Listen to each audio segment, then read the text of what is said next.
the stuff that shouldn't be talked about is far harder to discern in this day and age. But in the Greco-Roman world, it covered everything within the process of the mysteries, everything you saw and experienced, including the ritual process, could not and was not talked about, which is why this fresco cycle is such a gift to us.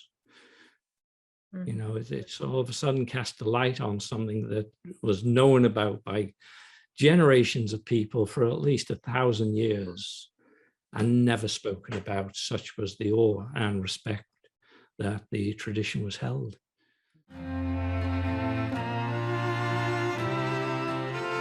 Welcome to Coffee and Divination, a podcast about the arts of obtaining hidden knowledge in changing times. Join me, Joanna Farrar, to chat with experts from around the world on tarot, runes, geomancy, and the many ways divination can help us navigate and plan our paths ahead.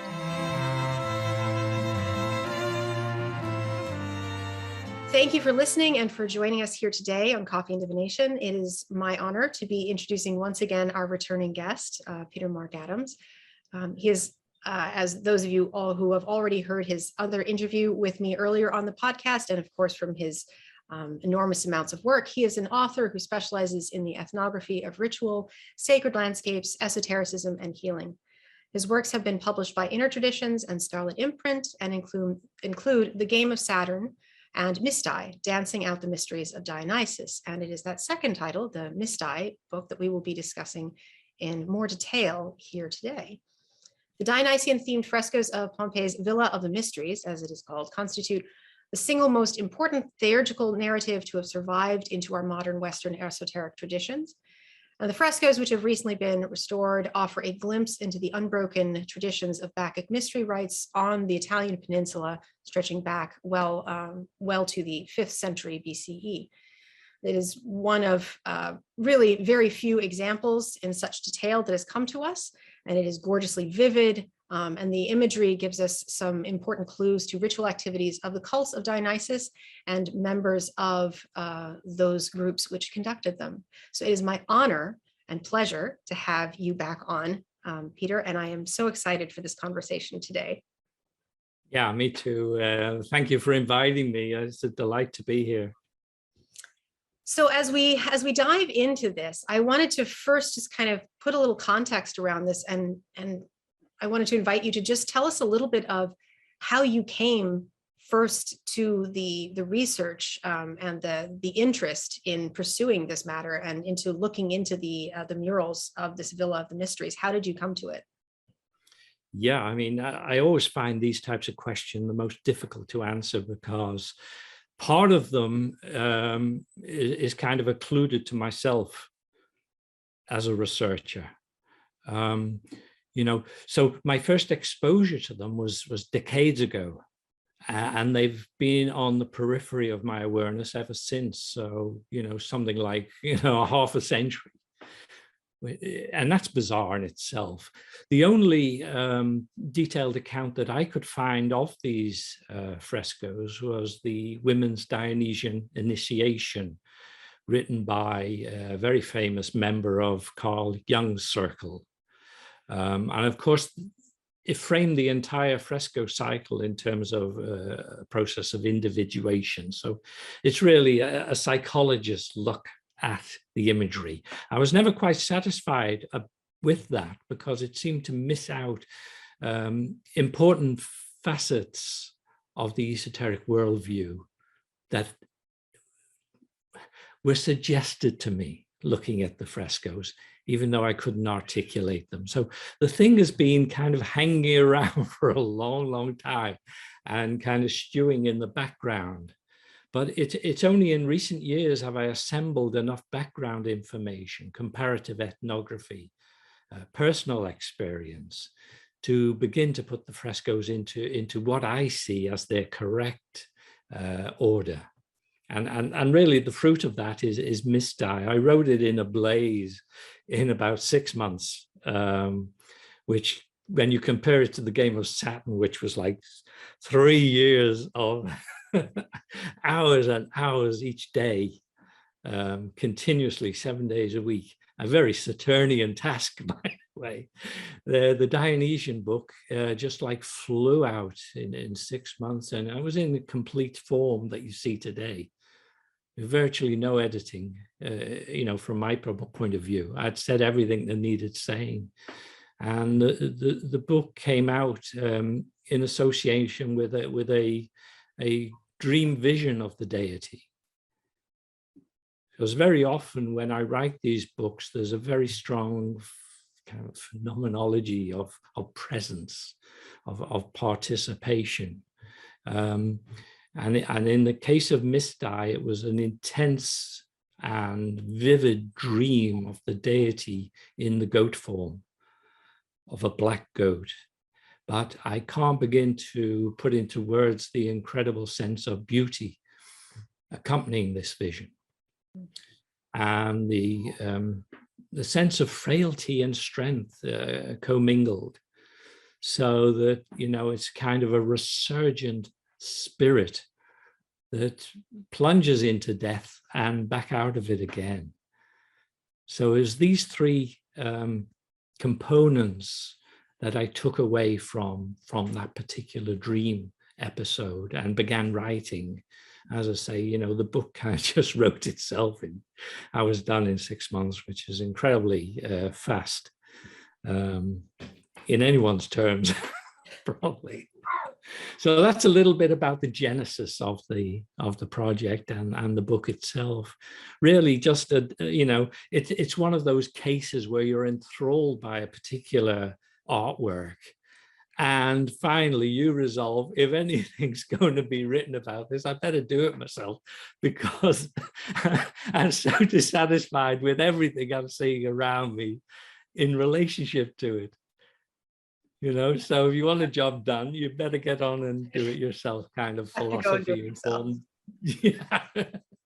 Well, that is really wonderful, and that is beautiful. And I can't think of anything more Dionysian also than to have written it in months in that kind of way. So that is really amazing. And that dives into a little bit already, a little bit about who Dionysus is in himself, because of course, he is a deity that is very important to me, and has been since I was very little, even when I was a little child. And he is one of those figures that is endlessly fascinating and complex.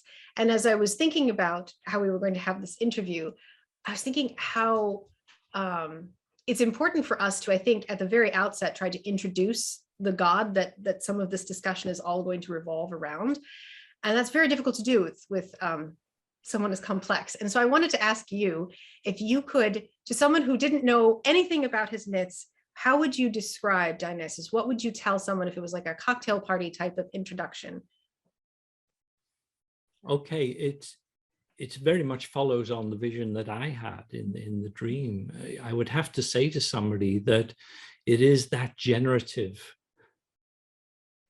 unquenchable force in life, in all of nature, which recognizes the need for seasonality, for periods of growth and maturity, of aging and death, and yet presides triumphantly around the entire cycle. So it is that excess over what you see in the seasonal cycle, which remains somehow indistinguishable, inextinguishable, and almost impossible to put your finger on. Mm-hmm. Okay, so it's a felt presence that runs through the cycle. It's like the main circuit, put it that way.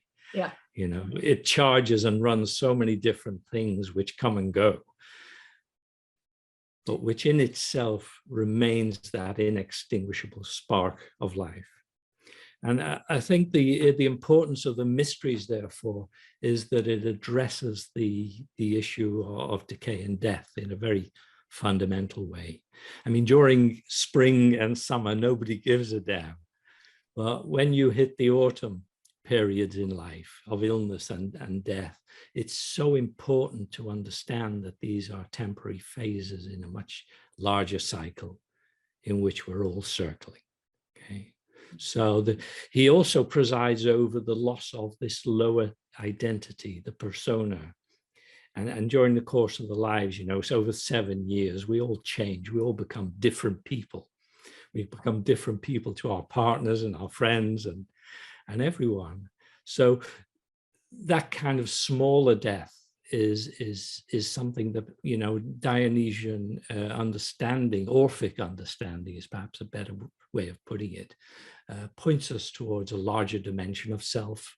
And if we can begin to see that in ourselves and others, we have a much easier time dealing with the permanent state of change, or transitions which characterize life. Absolutely. And I can't think of anything more. I can't think of anything more appropriate than whenever anyone is listening to this, this interview after the fact. Oh,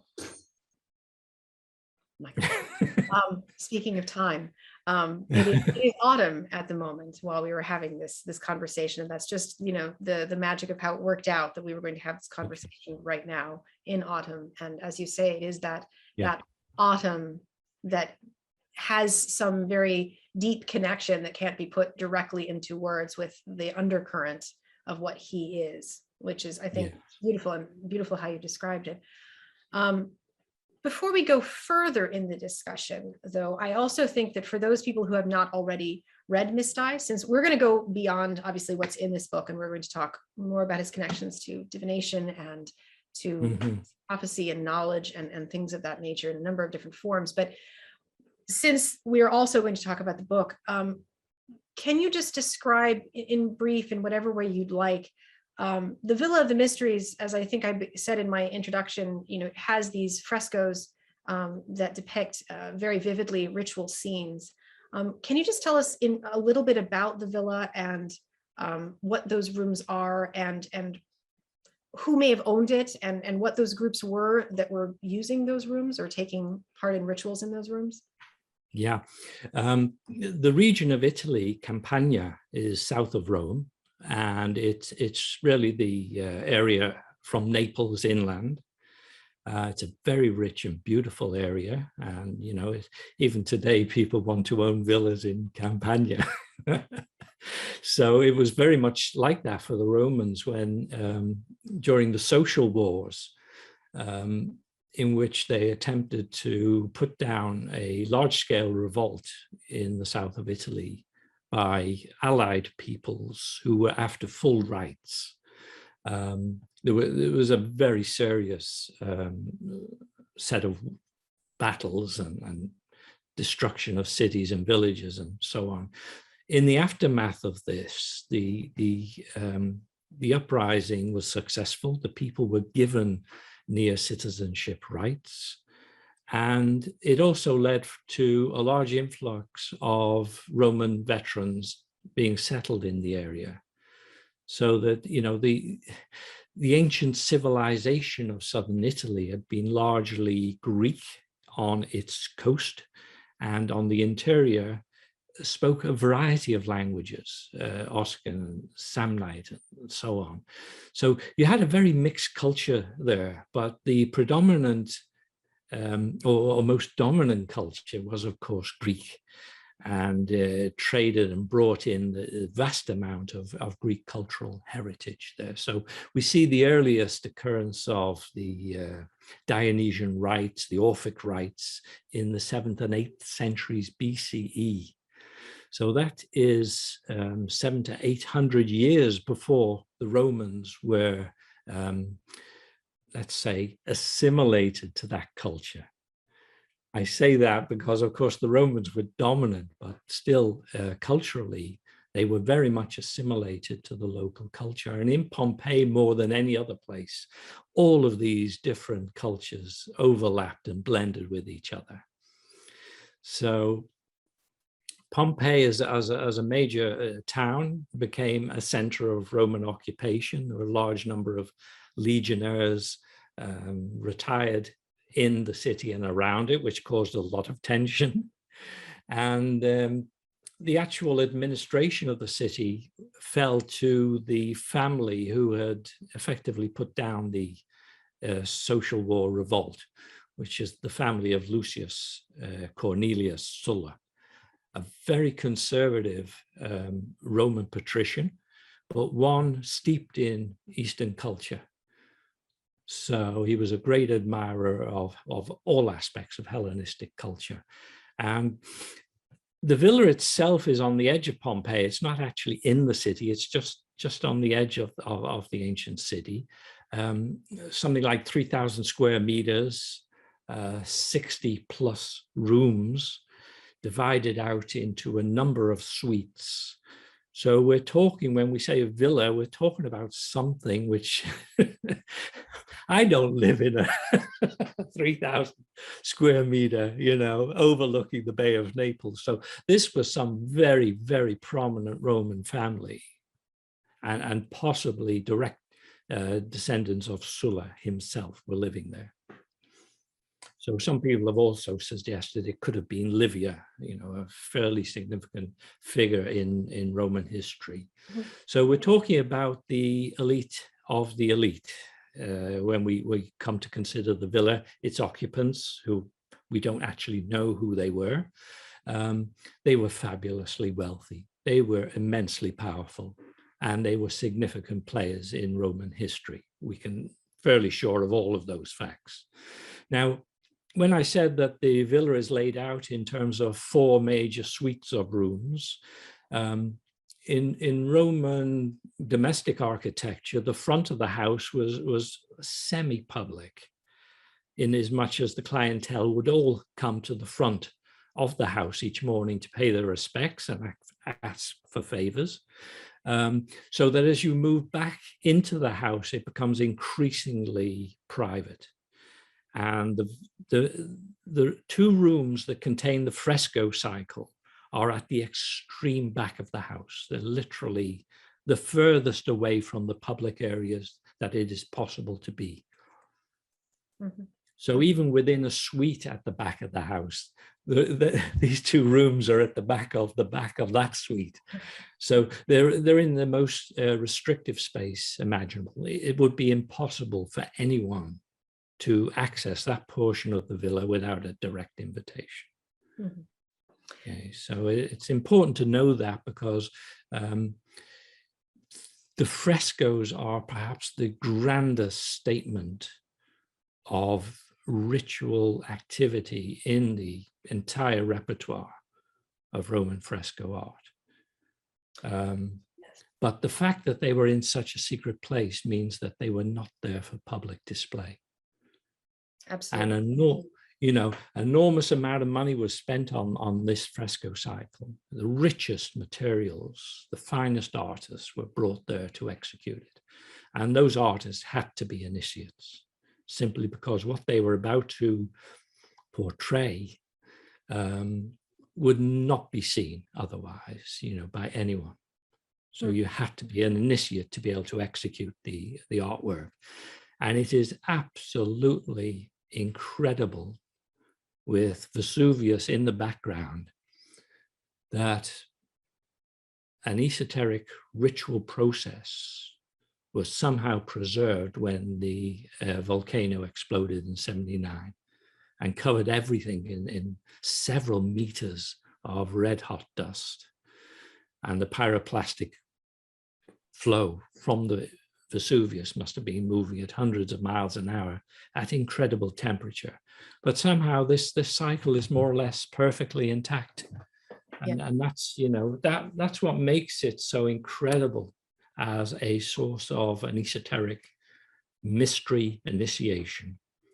Yes. And because there's simply nothing other like it in the world. No. So I call it simply the single most important esoteric narrative to have survived from the lost world of Greco-Roman paganism. Absolutely. And for those who have not seen the images, there is really nothing like looking at them. I can't imagine what they're like in person. They are outstandingly beautiful. Yes. And in fact, you will not see figuration like it for another 1,500 years, until the High Renaissance, basically.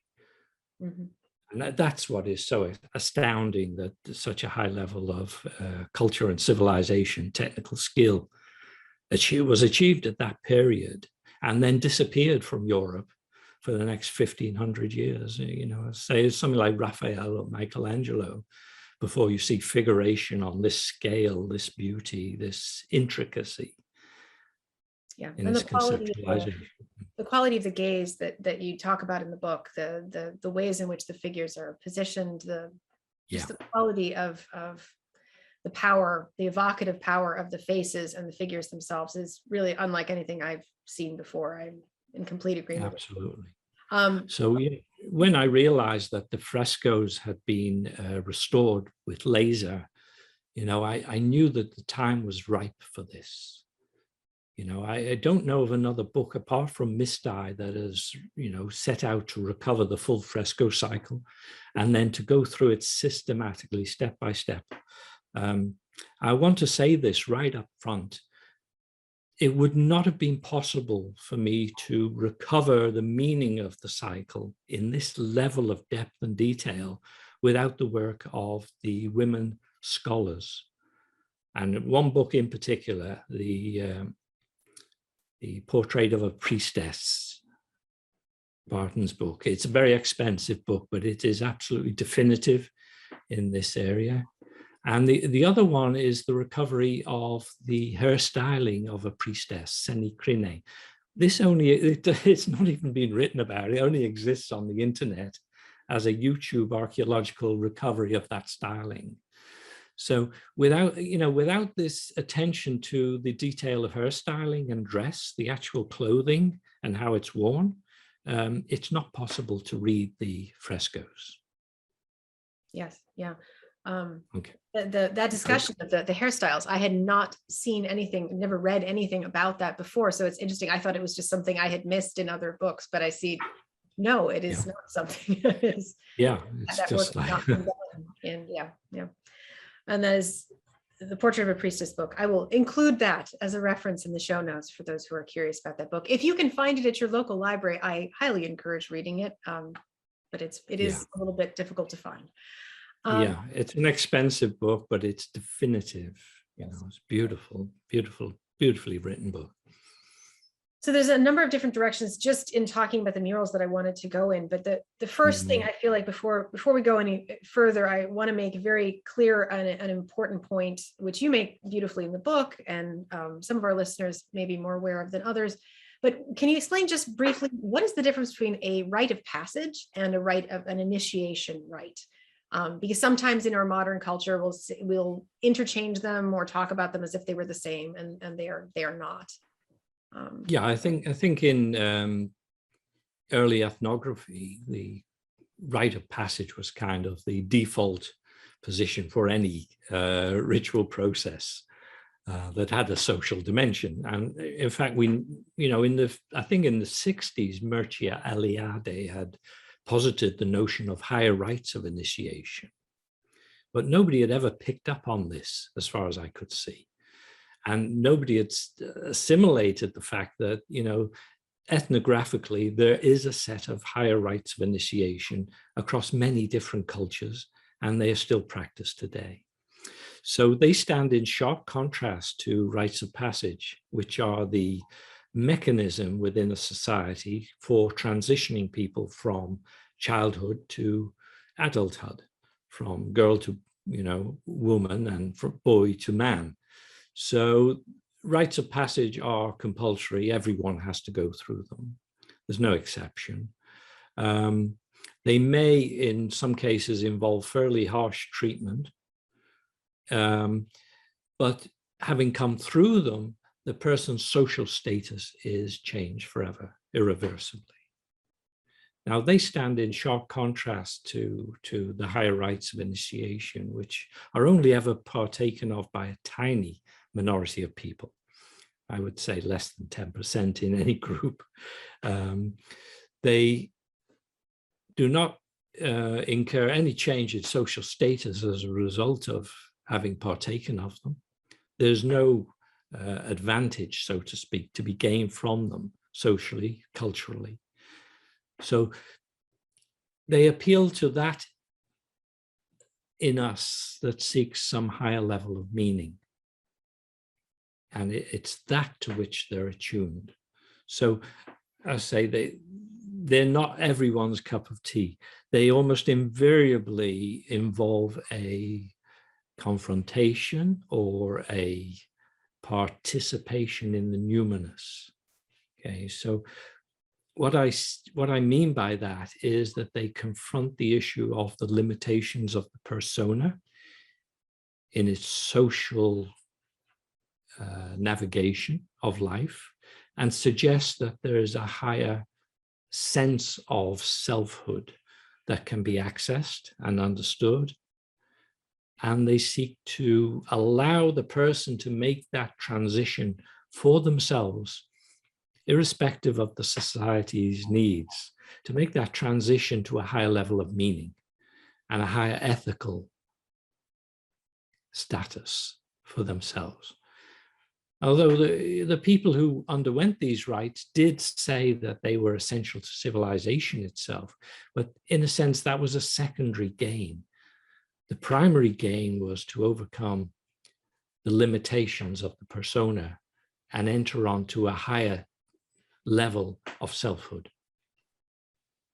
Yes, and that does then kind of also speak to the limitations of the fear of death or the fear of the unknown, and that experience of the transcendent that then stayed with a person, presumably from the accounts forever, from that point forward.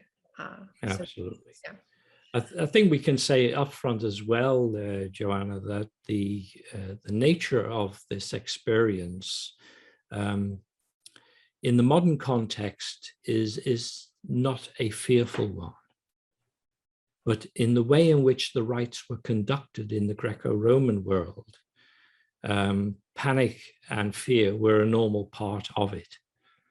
And those feelings were not induced by people jumping out and pretending to be ghosts, which, you know, some scholars.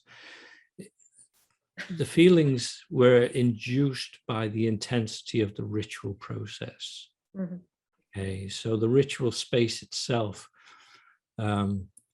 was activated to such a degree that people would become aware of the entities and beings being invoked within the entourage of the deity. And most of the mystery initiations involve chthonic deities. Okay, this was not the bright, happy kind of deity. Mm-hmm. They were like Persephone, you know, in her dread aspect as the mistress of the underworld, or Dionysus in his chthonic aspect. So that aspect which provoked dread was very much to the fore, and it helped people to engage with the fact that these are the deities in their death guise, and therefore one's own death and ultimate dissolution was invoked. It was very much to the fore. But having experienced that, the influx of the deity itself, of the deity's energy, was so powerful that it would trigger a state of ecstasy. Yes. And this is something very common in, for instance, descriptions of the Kundalini experience. So very high energy within a ritual space with the deity's influx, blessing, if you like. It's probably the best way to put it. Would invoke such a state of ecstatic empowerment beyond the threat of the death of the persona that it forever changed the initiate. Mm-hmm. Forever changed the way they viewed life, viewed themselves, and viewed the process of living. So I hope that helps to clarify a little our subject matter. Yes, and that is that it has that relation to kind of possession experience. It's a very visceral and personal experience. I think in the book you talk about the difference between doctrinal or imagistic modes of experience, and like that imagistic being the experience, the very personal experience of something that then has a changeful impact on the person forever. I think this is important distinction because too often we are confronted by doctrinal types of religious organization and experience in the modern world.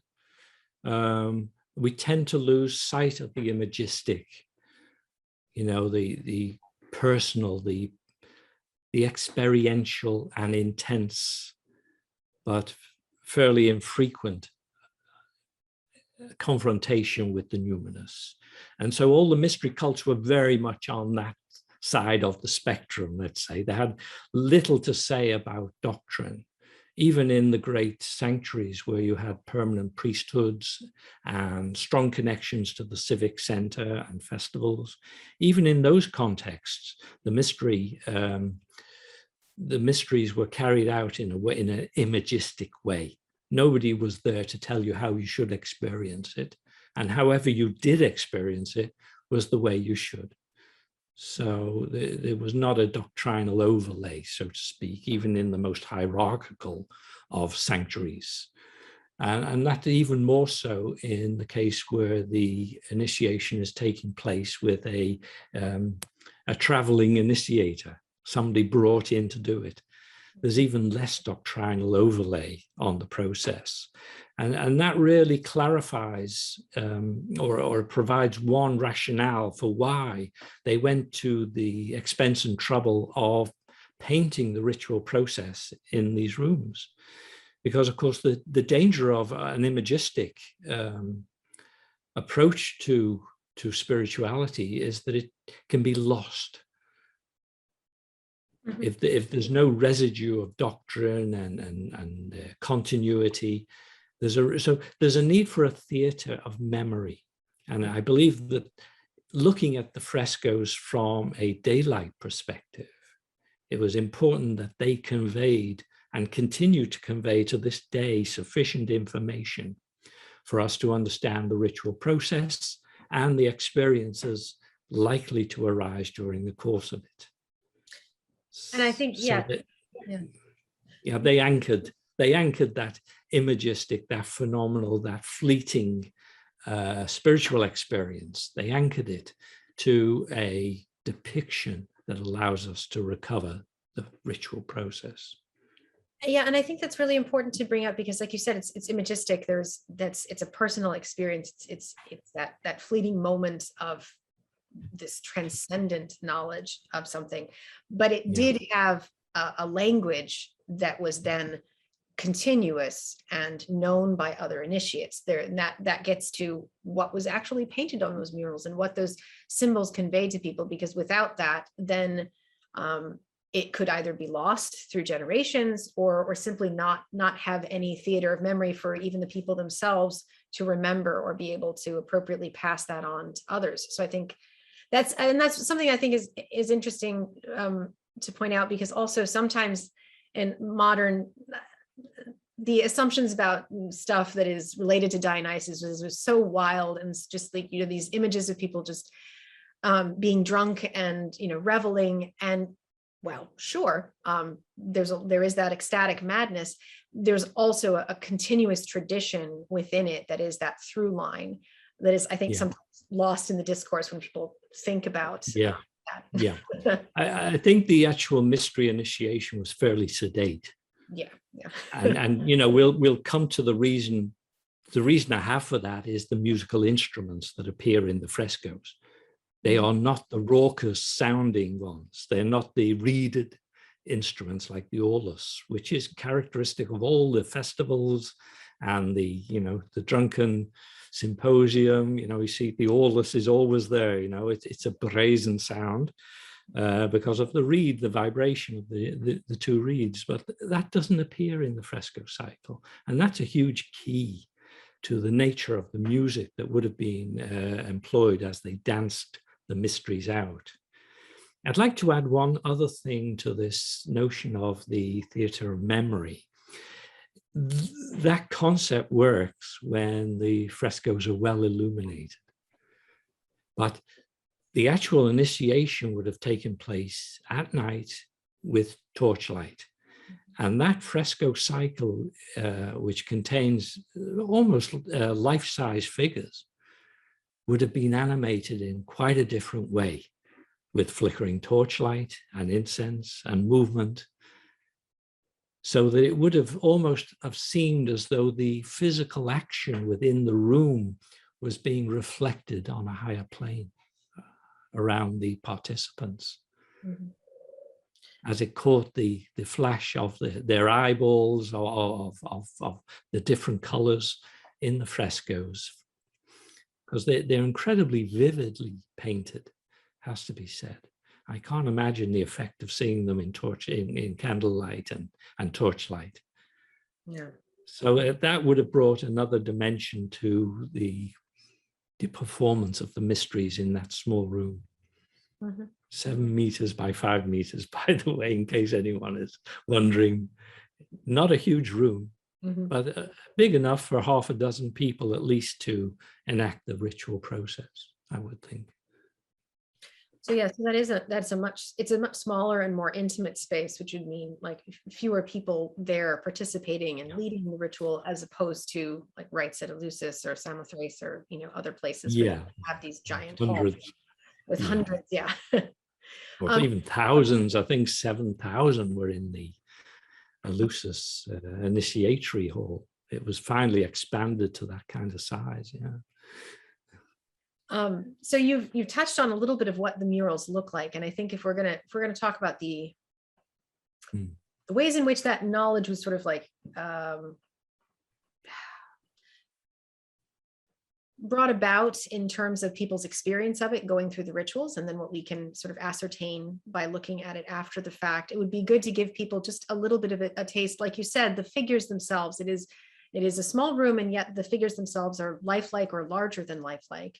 And they are all female, except for 1 or 2 exceptions, I think, and a few animals, and some. The exceptions are not human. They're not human. That's the easiest way to put it. Yeah, all the human figures are female, mm-hmm. and that very much accords with what Diodorus Siculus said in almost the same time as the frescoes in 1st century BC.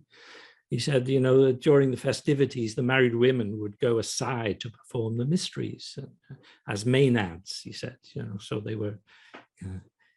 So yes, this is a purely, I believe, female ritual space. And that's something else important for us to take note of. Mm-hmm. These women ran this process without male control. It was free of that. Especially in that society, in that age, that's fairly significant. Absolutely, yes. And not what people would immediately think of when they think of what Roman, especially, ritual might have been like, who would have been running it. Yeah, absolutely. In terms of what is found within the murals, it's interesting. The very first figure that is in the rooms, I think, brings up a lot of very interesting points, which is what you bring up as potentially the initiatrix of the event itself, who is shown to be wearing more traditional Greek garb as opposed to more Roman clothing. And she's wearing a peplos, which is a Greek dress. So the artist has taken a lot of care to provide us the information. And as I say, it's only with that kind of knowledge of the domestic side of life at that time that we can really read what the artist is trying to convey to us. Mm-hmm. Not many people in the scholarly literature have caught on to the fact that she's dressed as a Greek woman. And obviously her arm akimbo is one who is very much in control of this process. The body language is quite articulate. She also is moving. She has one foot coming off the ground, the heel is off the ground. So the artist has conveyed movement as well. She's moving into the ritual process, is controlling it, and is clearly non-Roman.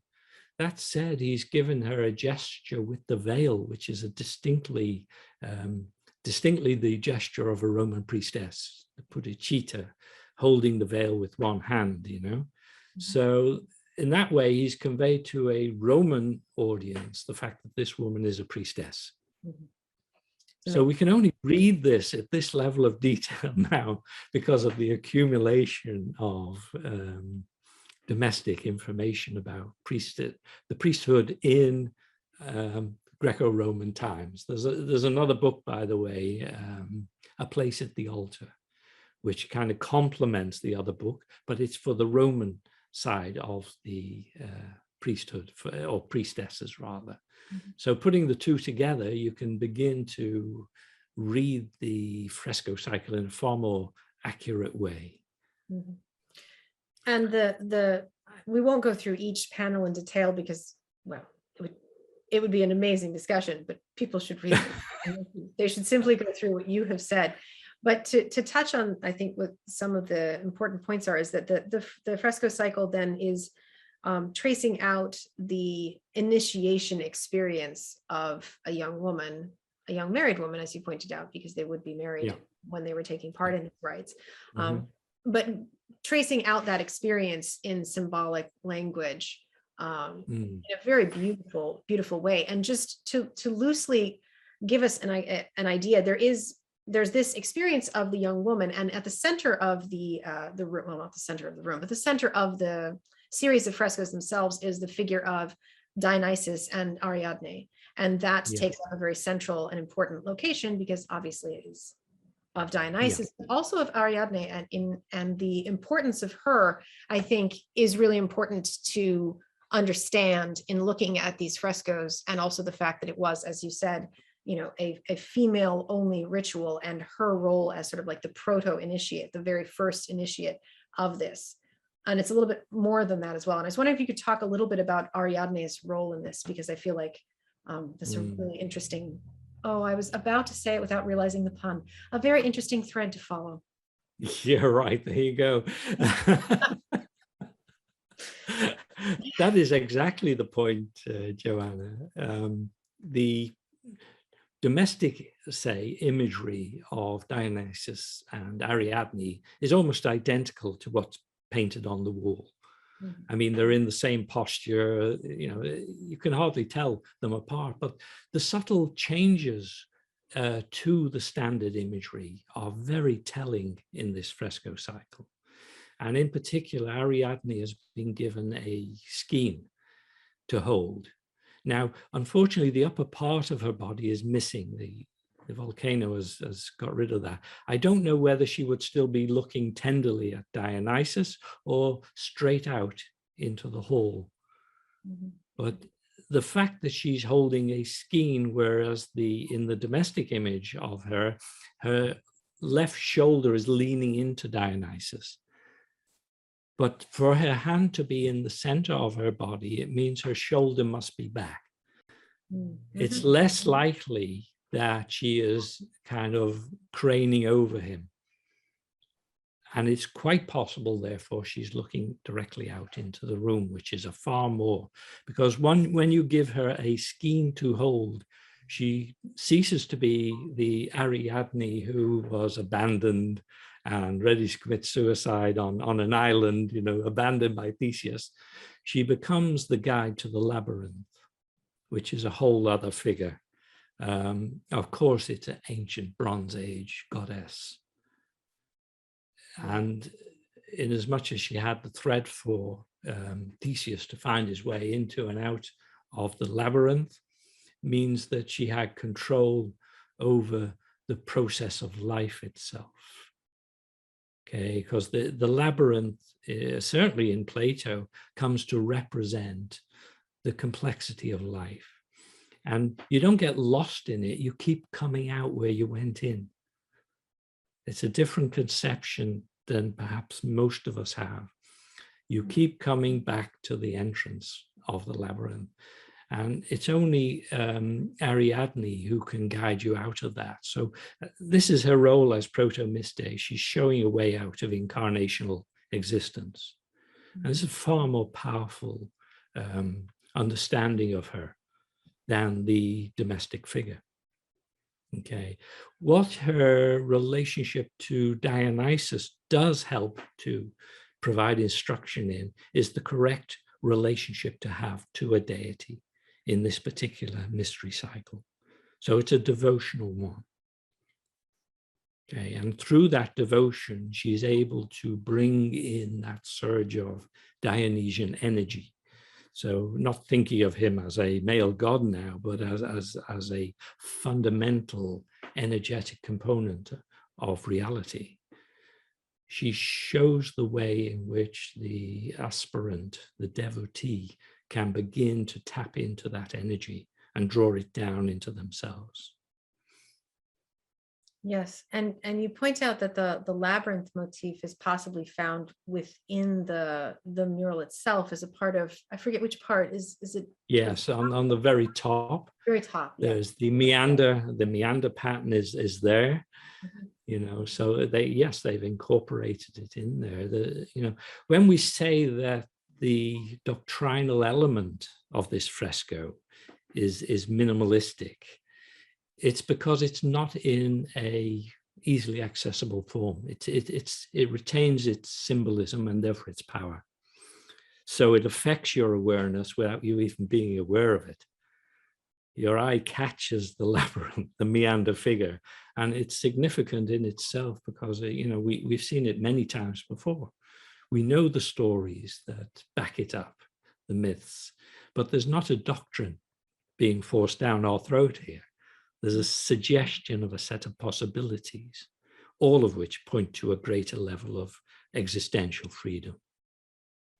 Yes, and it's also very remarkable that the skein, like you said, is central to her body, and then there are those things that also, in a very striking way, and I will in the video I will splice in just to have some examples of the figures that look directly out, that gaze directly out at the person who would be in the room, which is very, by, as you said, by torchlight, the effect would be completely different, I'm sure, and even more powerful. But even just looking at it in a photograph, it is very affecting and very suggestive, which is beautiful. Yeah, I think the figure of the initiate offering myrtle to the viewer in the middle of the room looking at her is an incredibly provocative and uplifting image. You know, the fact that she's taken her gaze off her own process, so to speak, to invite you to join it with her is a beautiful thought. Yeah.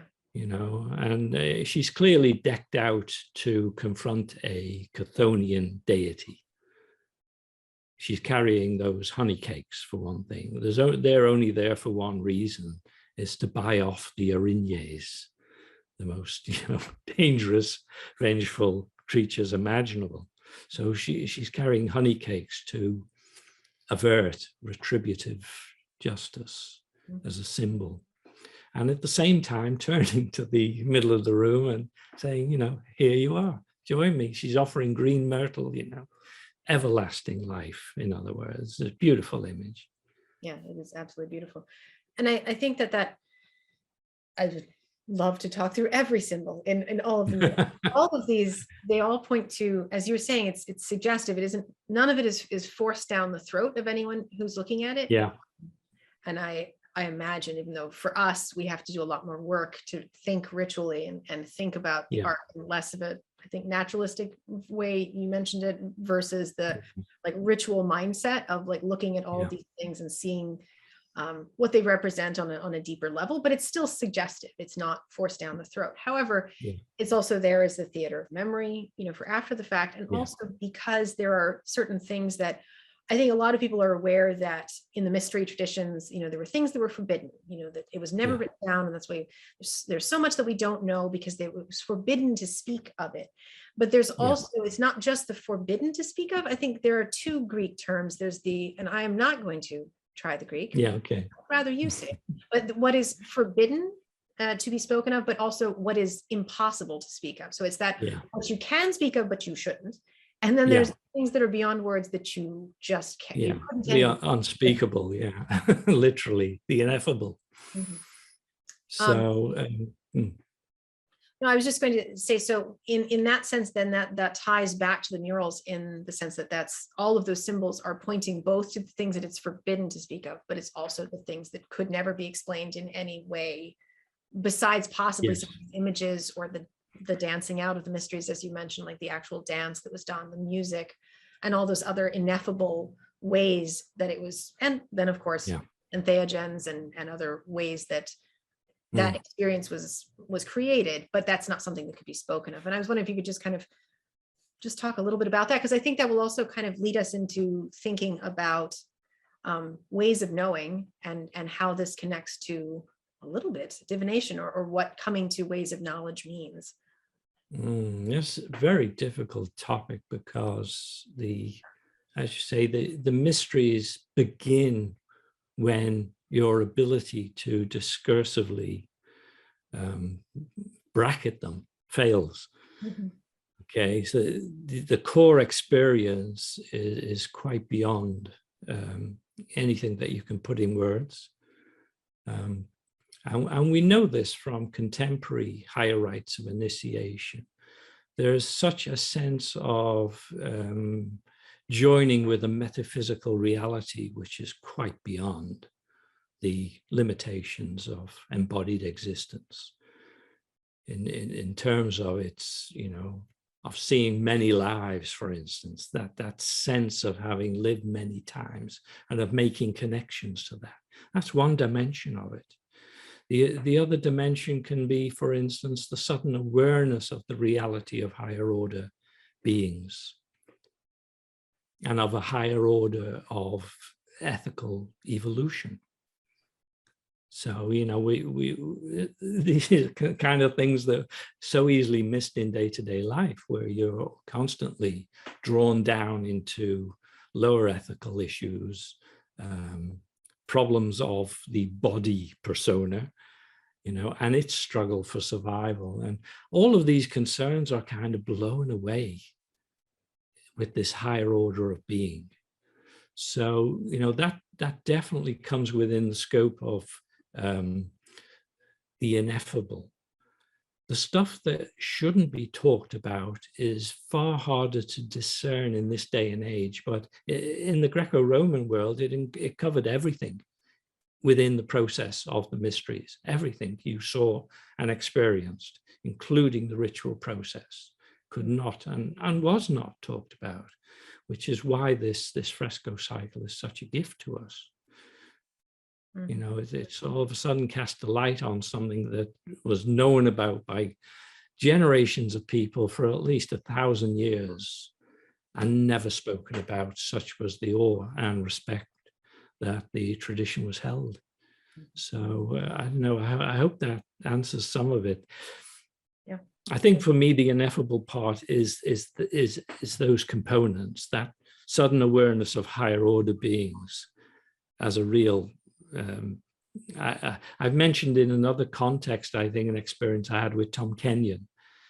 Interesting, you may recall, the singer who summons a set of higher order beings. I was able to actually see them, which was an extraordinary experience. It was not a mystery context. It was a very low energy event in that sense, but it kind of blows your mind to all of a sudden realize that there are higher order intelligences existing, that we are visible to them. They are not visible to us. Yeah, and that's a sort of visceral knowledge that you can't really. Yeah, and it's also a kind of vastly reassuring. It doesn't change anything in your day-to-day reality, except the fact that it kind of minimizes it somewhat. It minimizes the crisis through which we live. There's bigger perspectives to be had on life and existence than the ones that occupy most of us most of the time. So, the loss of the mysteries in the, 4th to 5th centuries has been a tremendous loss to humanity, at least in Europe, in Western Europe, and I guess in the US. Yes. And I think that then that experiential form of what is conveyed through those types of experience, which is that form of knowledge, for lack of a better word, brings up for me kind of then discussing the connection, what connections we can draw, what we could draw between mystery cults like that of Dionysus and forms of divination, because there isn't a lot that's been written about that. There isn't a lot of information about any connections that there might be, or how that was even viewed in the ancient world. And I'd really love to talk to you about that. I mean, there are obviously in the classical Greek world, there are the gods that are associated with divination, like our, Apollo, Hermes, and Zeus, and those. And so how would you conceive of any connections there? There's a brief moment in the frescoes that has something to do with a form of divination. Maybe we can start with that, or we can start somewhere else. Let's start with that. It's kind of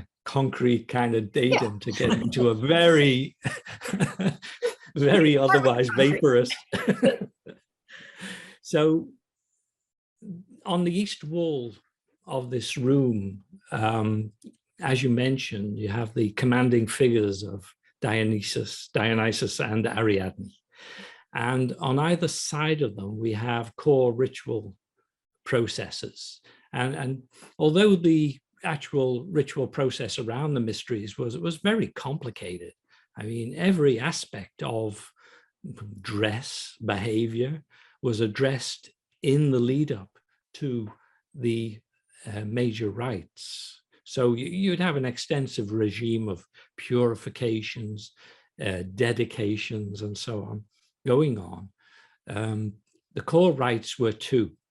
And the first one was called myesis, and the second one was generally referred to as the mysteria itself, or telete, or Bacchic telete.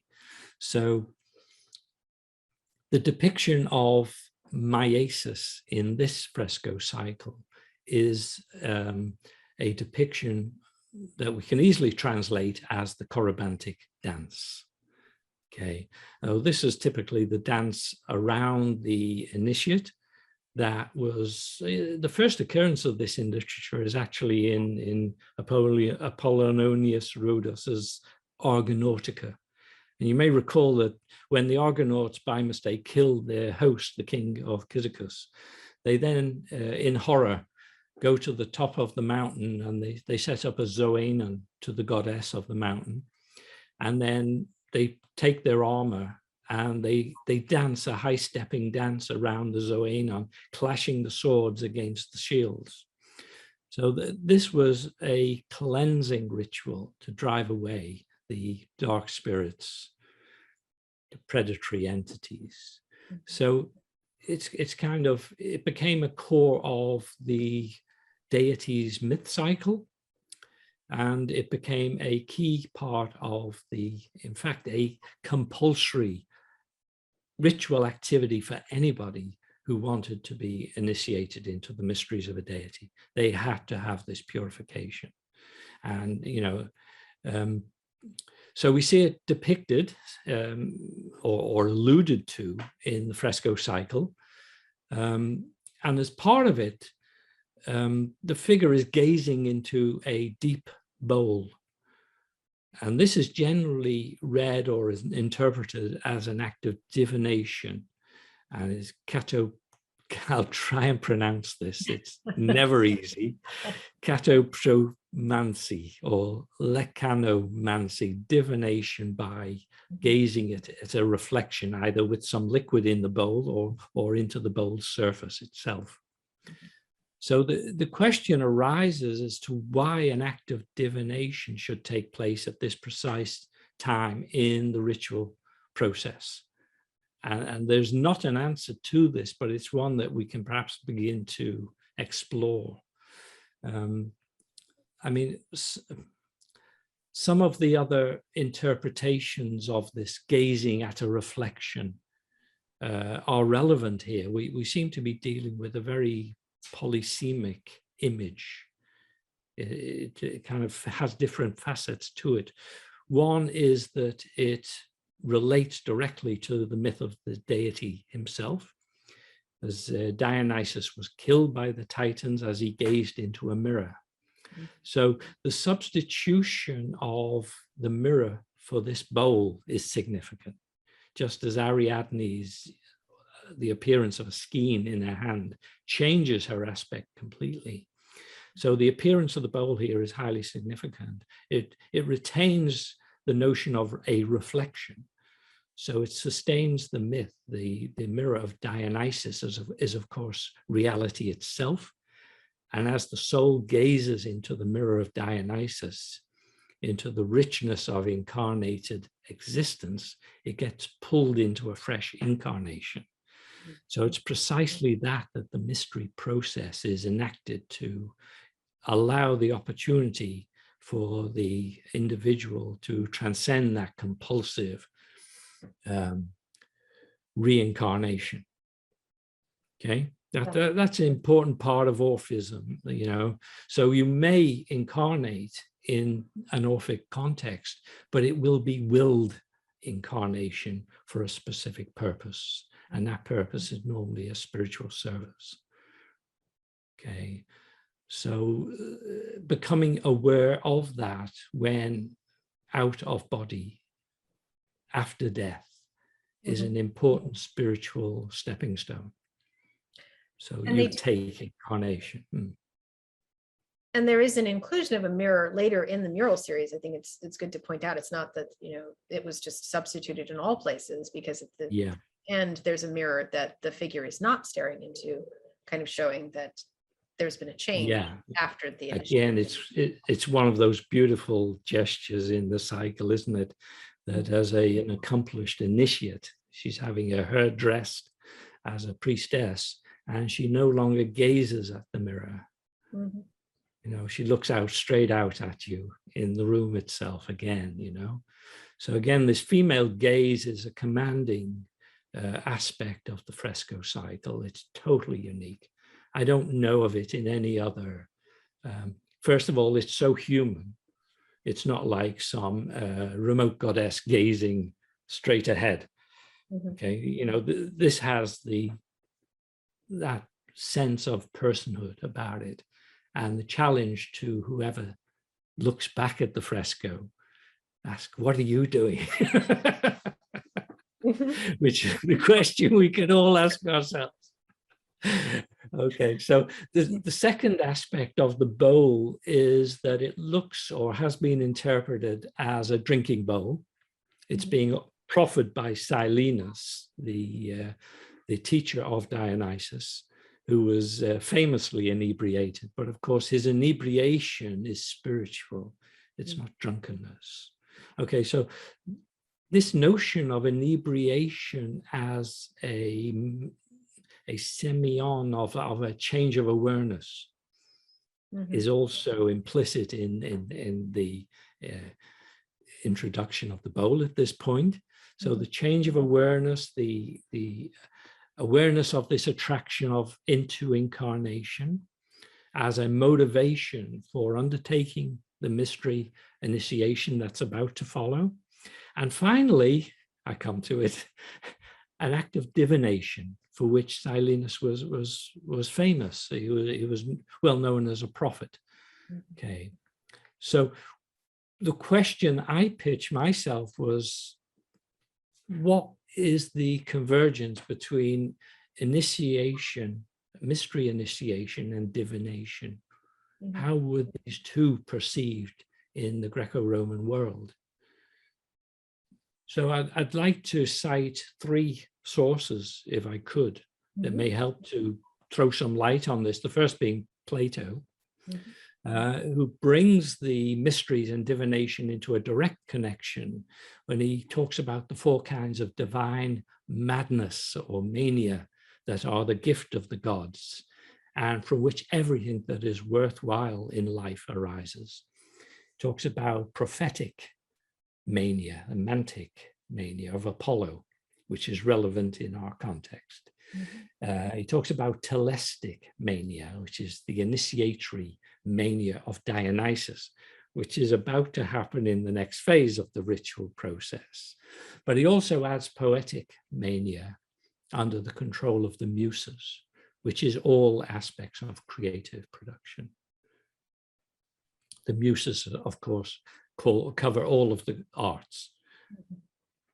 And finally, erotic mania under the control of Eros. And that's a far more, Plato thinks that's by far the most important form of mania, because by erotic, he's talking about that desire for a higher order of being.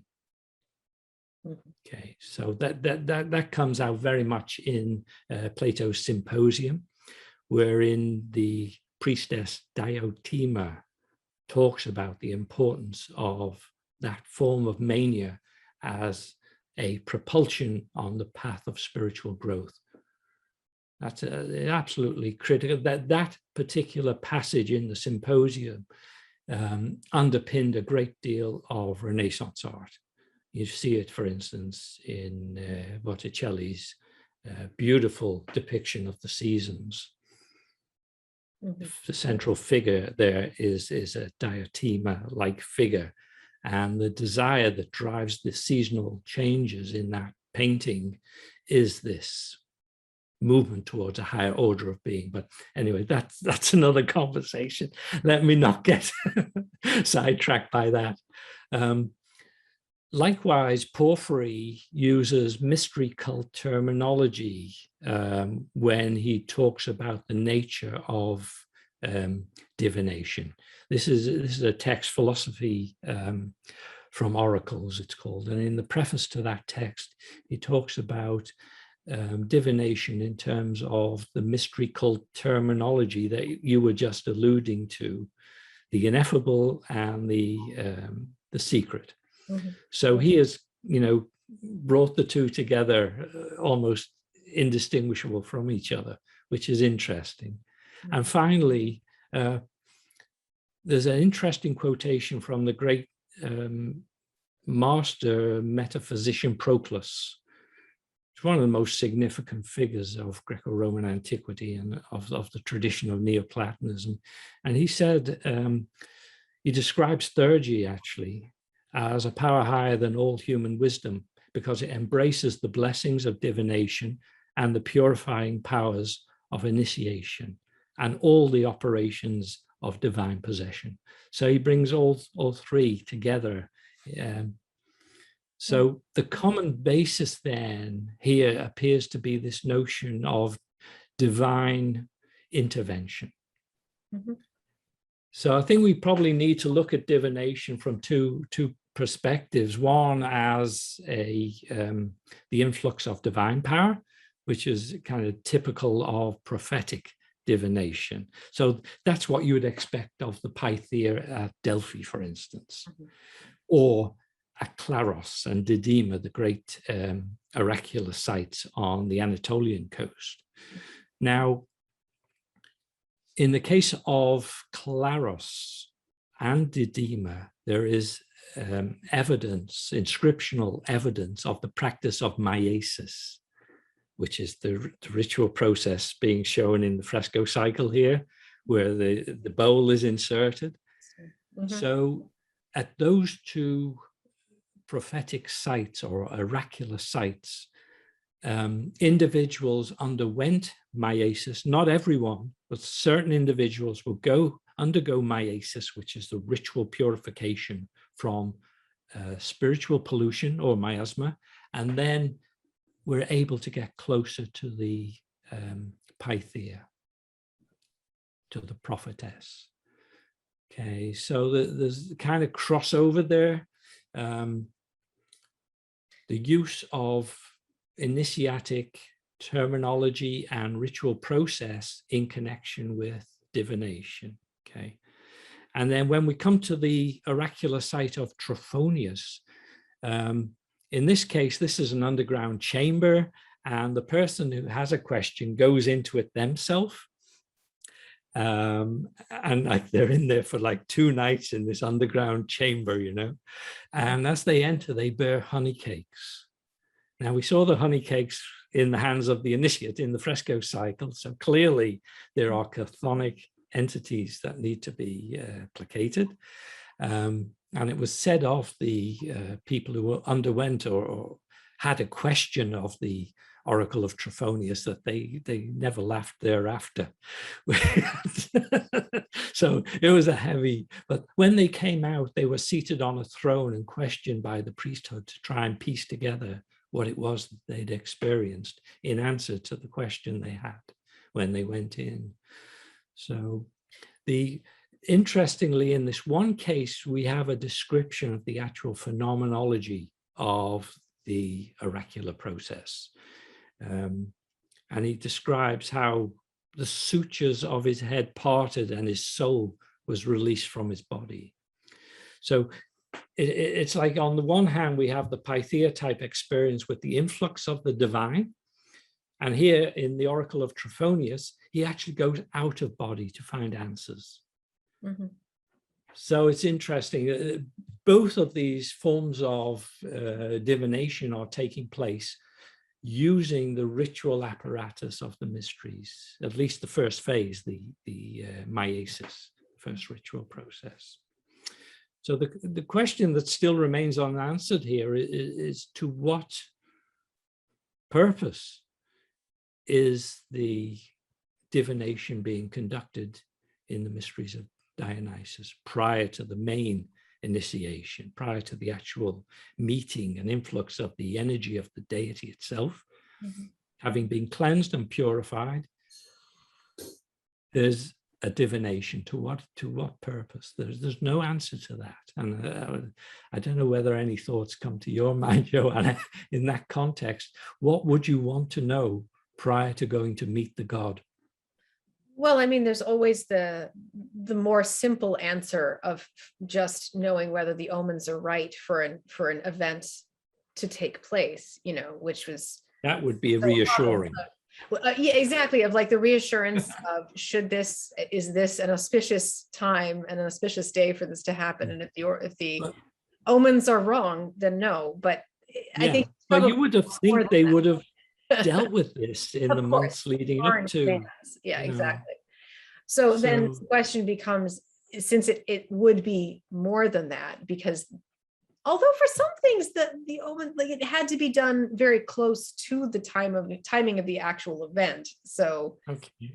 But still, I don't think it's actually that, because I think that's too simple, and also doesn't incorporate. If it was something just like that, why would it be included in the frescoes themselves? That would, yeah. And you would think that at this point, the initiative is already full on. Yeah. Right. You know, they're not going to back out now. But then it just does become that connection to connecting, saying that type of mania, that type of knowledge gained, and being able to connect to that. If you're not able to first enter into that connection through that, you have to first do that process before you can get to the next deeper stage of connection to the deity, which in some would involve possession, or, as you were saying, like that other in going into the earth and then having the soul leave the body in some way. But first, there has to be this other form of mania, of prophecy. The only clue I could kind of tease out of the ethnographic literature is when I looked at the higher rites of initiation in the Indo-Tibetan tradition. And certainly there's a kind of divination done prior to the main ritual itself. But in that case, it appears to be more of an individual divination to see, like, where's my spiritual direction from this point? You know, exactly. How am I going to go forward from this point? Yeah. You know, so which there's also preparation for the. But I think your point that at this point, having had the Corybantic dancing, is also the dancers are possessed. You know, that is the power of that ritual. The dancers, as they go around you, are fully possessed and generating an incredibly intense ritual space, so that your own awareness would be driven, as you say, up to a point where you would be quite capable of quite profound divinatory insight, I would guess. Yeah, absolutely. And I think that connects to something that I was curious if you had any thoughts on, and perhaps it's something obvious that I just haven't connected the dots. And it's always struck me as interesting.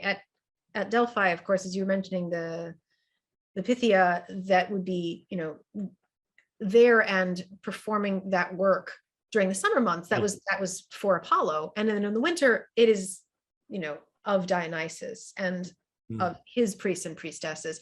And I know very little, I've read some about that, but it seems that there is not so much spoken of what that winter time was for. And then when we're speaking about the connection to prophecy and that connection, obviously the two gods have very strong connections to one another. And I'm always curious about the winter rites and how that might connect to the cult of Dionysus. And I was wondering if you have any thoughts on that. There's one classical source. I think the text is lost now. We only know it through, some quotation. It's in relationship to the Oracle of Claros, which was, of course, the underground Oracle of Apollo. It's just north of Ephesus. And I think it's a quote of the Pythia there saying that the form of divinity, it calls Io, I-A-O, and says that in spring, Io is Zeus. In summer, Io is Helios, which is, of course, Apollo. And in autumn, it's Dionysus. And in winter, it's Hades. So these are all, so to speak, lenses of a central illuminating energy and light. So almost the seasonal lens, so to speak. I don't know if that throws any light on what you're asking. Oh, no, I think that makes an enormous amount of sense, because then it's saying that same God energy, or that, in the same site and the same powers of that site simply change with the seasons, and therefore is appropriate that one type of work is done in the summer when, the God is in the Apollo form, the Helios form, but that form is very different, and therefore the rites that are done there are very different in the winter months. But it's still somehow connecting into that deeper. And certainly, Hades is Dionysus. Other sources are quite clear about that. And that's a strange thought. They're one and the same entity or being or energy. Yes, absolutely. I think we tend to over characterize the gods as almost like cartoon characters. We lose a bit of the intensity, non-representational intensity of deity. So it gets lost a bit. It's also the mortal mind. We have to compartmentalize more so that we can handle it. Absolutely, absolutely. Also, it helps us to emotionally connect to the deity when we put it into a particular dress and look and feel. So and that's important, because without that emotion, the ritual doesn't work. It doesn't generate the kind of ritual space necessary for ritual activity. Yes. So I wanted to, it's a fascinating conversation, and I would love to just continue talking for another hour. Okay. I wanted to ask, I know that you have some projects coming out for Scarlet Imprint and things like that. And you'd mentioned that you've done some research on like continuities of some of this, because one of the things that I find really fascinating about the mystery cults of Dionysus is, as was mentioned way earlier in our conversation, this was a priestesshood that obviously there are centers like that Villa of the Mysteries, where someone put enormous amounts of time and expense into creating the right setup for these, initiatory experiences. But still, there were traveling initiators who would be performing these rituals, which caused some concern for local authorities to make sure they were not just pulling the wool over people's eyes. But in that sense, it was a traveling thing, something that moved and wasn't just located in a cult center. And with the coming of Christianity and kind of the dissolution of those main cult centers, how much continued, and when did we finally lose this? And I am so very incredibly sad about that. But What light can you shed on some of that for us? I mean, certainly as late as 6th and 7th century CE. So we're like 700 years into Christianity. The Council of Trullo, I think it was called, in Constantinople, a meeting of bishops, was issuing demands that the people cease and desist their ritual activities during the major cult festivals. Especially they took exception to the masking and the cross-dressing and the drinking and carrying large phalluses around the city of Constantinople, capital of Christendom for the past 500 years or what. So, and this wasn't even in the countryside. Yeah. So I'll give you, an idea of the depth of these practices. Pardon me. Yeah, that they still had to be so very concerned with stamping out, even in city centers, what was still continuing to go on, which is heartening and good to think of, but in my opinion. Let me, one of the projects that I've probably alluded to is the work on the continuation of the tradition of Eleusis. And let me say a little bit about that now. I am very excited for that, obviously. So the last hierophant of Eleusis was named Nestorius, and his son was Plutarch of Athens, was a priest of Asclepius. So these were two very highly ranked individuals, not just in terms of the priesthood, but in terms of Athens' civic life in the 4th and 5th century.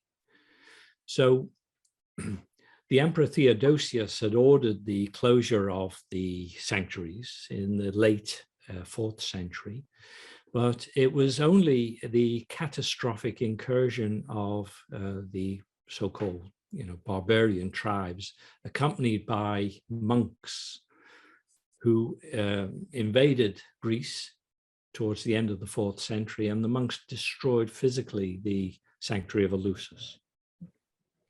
And it was only at that point that it ended, so to speak. Now, Nestorius and Plutarch of Athens had a daughter. Her name was Asclepiadgenea, based obviously on Asclepius. And they trained and taught her to conduct the ritual initiation process, so that she was in effect a high priestess. And then Plutarch of Athens opened the School of Athens, so-called Platonic Academy. And her role there was to provide initiation and training in theurgy. And she carried out that role throughout most of the 5th century. So Proclus, who came to that school to be trained, had his metaphysics, so to speak, from, I think, Plutarch himself, and then when he died, Syrianus, who was the next head of the school. But he received his theurgic training, his initiations from Asclepiadgenea. Okay, and Proclus then became head of that school. And pretty well they ran in parallel, the two of them. He was teaching and doing healing work, and she was still the primary trainer and initiator for the School of Athens. So that takes us through to around 480 CE. So it's quite late. And then that tradition was carried on in Alexandria through to Olympiodorus, was the last, I think, in the 6th and towards the end of the 6th century. Now, one of the great pagan teachers of Alexandria prior to Olympiodorus was a character called Ammonius Hermias. And he had two students who were what were called mechanikos. That's to say, there were three categories of scientists in respect to engineering. the mechanicus were the top of the tree. They typically were students of people like Proclus, but they had a high degree of proficiency in mathematics, geometry, engineering, scientific research, sound, light. They were inventors and scientific researchers. So two of these were employed as the architects of the Hagia Sophia in Constantinople. Yeah. So they came directly through that tradition from Eleusis through the school of Athens, Proclus, to Ammonius, Hermias in Alexandria, where they undertook their training, and then they departed to Anatolia, where they were practicing. They specialized in advanced geometry and in the reflective properties of light. And then they were employed by the Emperor Justinian to design the Hagia Sophia.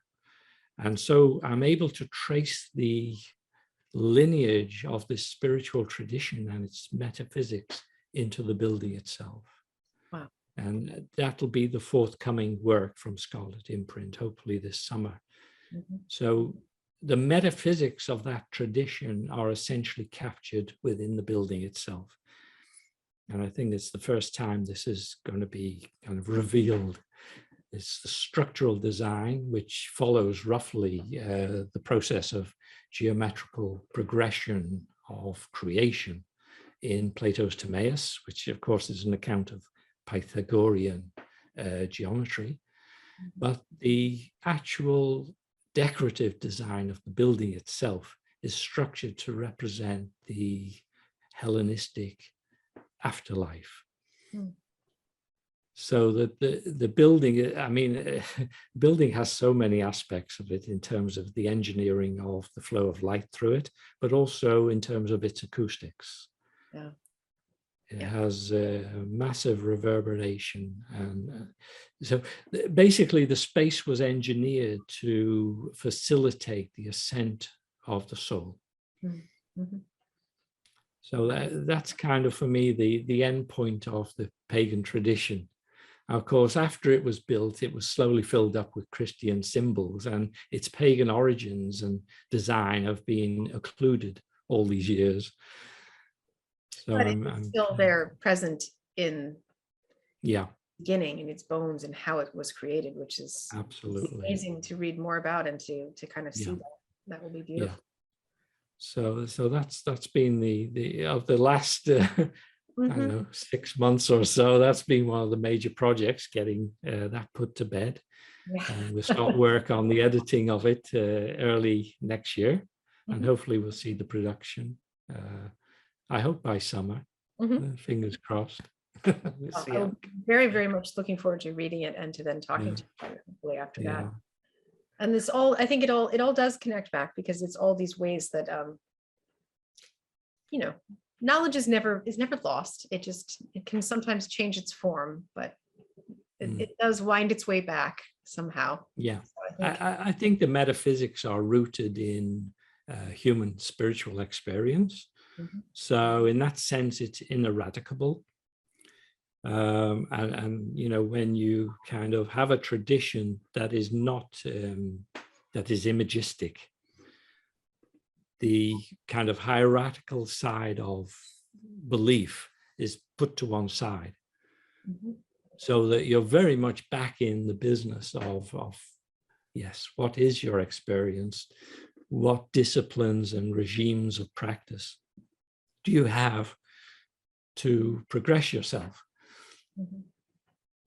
Because, you know, in this day and age, the knowledge is at an incredible level of revelation. I mean, there's almost nothing that is not available to us as knowledge in the present. So what is missing is the discipline of practice, basically, isn't it? Putting that to use. Yes, knowing what to do with it, which is very, very difficult. And then that takes that still point, which is sometimes difficult to find.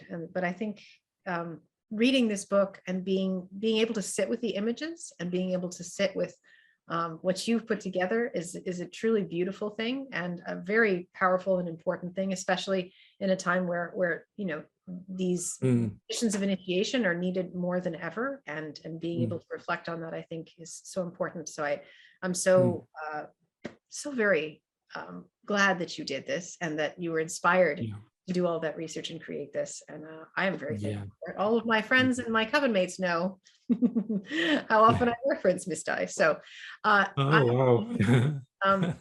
would like to encourage people to check out this book. Is there anything else that people should know? I know you have some other works that are coming out. Do you want to just let us know what those are and when they're coming out?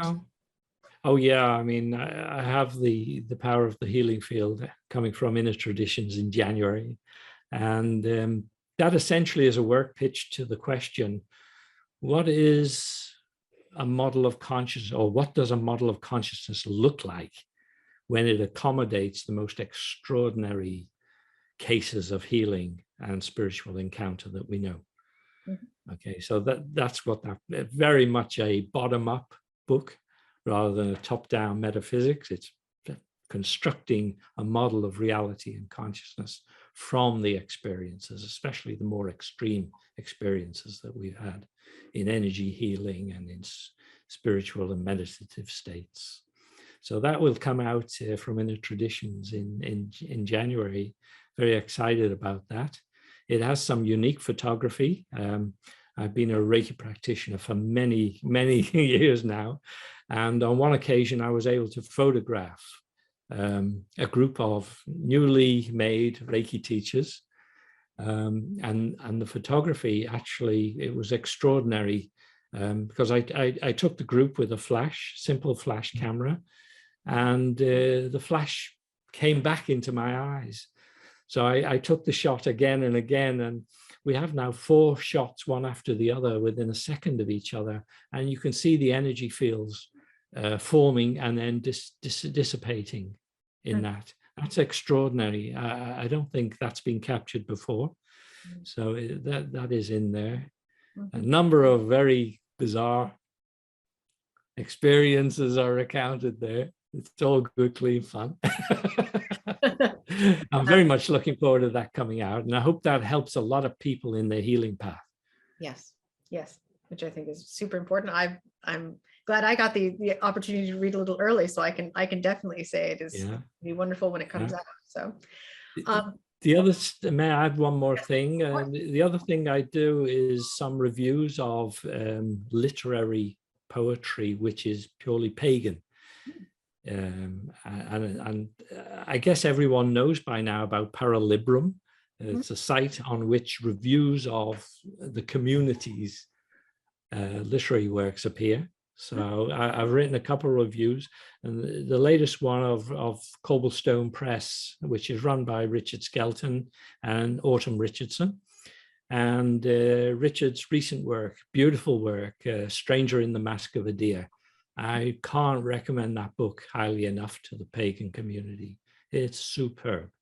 So I did an extended review of that. That's on Paralibrum, as is a review of Autumn's A Jar to the Night. Beautiful, again, pagan themed poetry. It's good to know that there is high literature being produced within the community. Literature which can stand on its legs,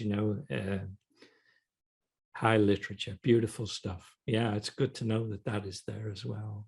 I will definitely include that in the show notes, and I will definitely check that out myself because I have not read them. I would really love to. So that will be in the show notes. It's beautiful. So it inspired me to write an extended reviews of it, which is hard work, but it was just really worth it. So glad I did that. That is really lovely. So yeah, that deserves a shout out. Oh, definitely. And apart from that, I'm now onto fresh project, which is the ritual grammar of the Mithraic Mysteries. Oh, wonderful. So We'll have more. Don't hold your breath. That is a very difficult project, but I'm hoping to look at it from an embodied perspective. Okay, so that is going forward. That is wonderful. To come. All right. Well, this has been a wonderful discussion. So thank you, Peter. And thank you, everyone who's been listening. Yeah, thank you so much. It's always a pleasure to chat with you.